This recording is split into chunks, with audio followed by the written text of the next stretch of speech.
She woke up before sunrise, the way she always did, but something felt different today. The smell of meat cooking over the fire, a smell she used to love, suddenly turned her stomach, and for a moment she just sat there, staring at the flames, wondering if something inside her had quietly changed forever. She had no way to know for certain, no test, no doctor, no answer waiting for her, just her body whispering something she didn't yet understand. Days passed, the feeling didn't go away. Certain smells, especially meat, made her stomach twist without warning, even foods she used to crave. Her chest felt heavier too, tender in a way she couldn't quite explain, almost as if her own body had begun preparing for something before she was ready to admit it. And there was one thing she couldn't ignore any longer. The moon had gone and come, and for the first time in longer than she could remember, nothing had happened. She sat by the river one evening, hand resting on her stomach without even realizing it. So how did she know? How did any woman, tens of thousands of years ago, understand what was happening inside her own body, with no test, no science,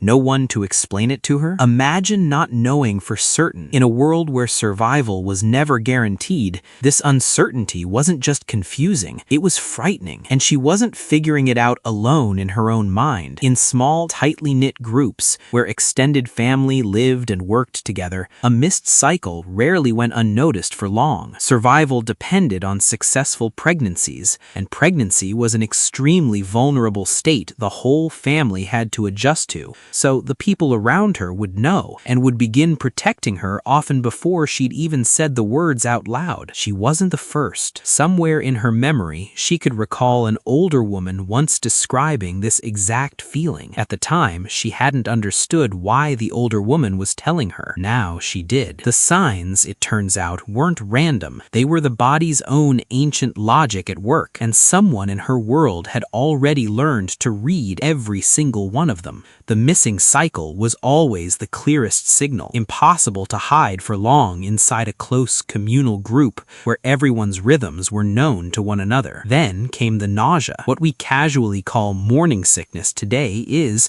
according to evolutionary biologists, very likely a protective mechanism millions of years in the making. Researchers at Cornell found that nausea and vomiting in early pregnancy works by expelling foods, especially meat and strong-tasting vegetables, which historically carried toxins and microorganisms capable of harming a developing fetus right when its organs are at their most vulnerable. Later research pointed specifically at meat, fish, poultry, and eggs as the biggest triggers, foods that, without refrigeration, were once the most likely to carry dangerous parasites and pathogens. In other words, her body wasn't malfunctioning by the fire that morning. It was protecting her and the life beginning inside her in the only language it had. Her breasts changed too, and this wasn't superstition. It was hormones at work in a very real, very physical way. A surge of estrogen and progesterone after conception stimulates the mammary glands to begin preparing for milk production, increasing blood flow to the breasts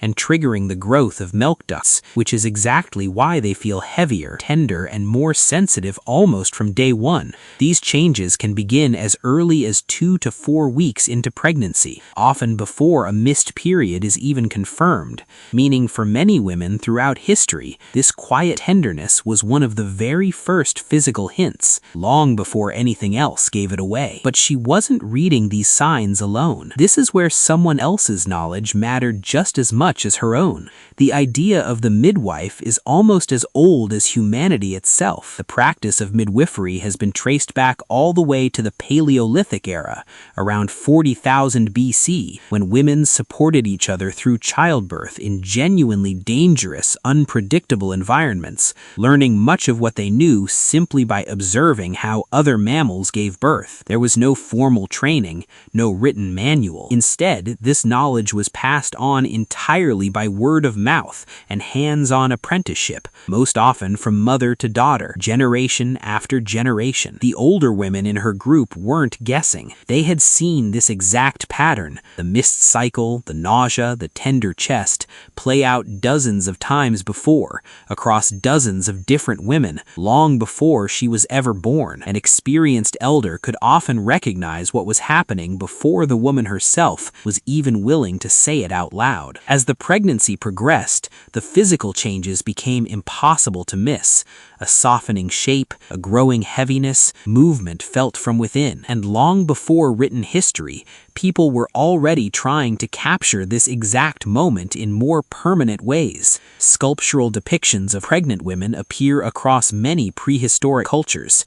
Figures like the Venus of Willendorf, carved around 26,000 BCE, whose exaggerated form is widely believed to be tied to fertility and childbearing itself. Even thousands of years later, in ancient Egypt, people were still chasing certainty through the same basic idea, reading the body's own signals. Egyptian medical texts describe women urinating separately onto piles of barley and wheat grain. If the grain sprouted, she was considered pregnant. Remarkably, when scientists tested this method in a 1963 laboratory experiment, it actually worked roughly 70% of the time, while urine from men or non-pregnant women never caused the grain to sprout at all. No test, no confirmation, just pattern, instinct, inherited knowledge, and a body that had been quietly signaling the truth all along to anyone who knew how to listen. She placed her hand on her stomach again, this time with a small, quiet smile. She still didn't have the words for it, but somewhere nearby, an older woman was already watching her a little more closely than usual. She simply knew.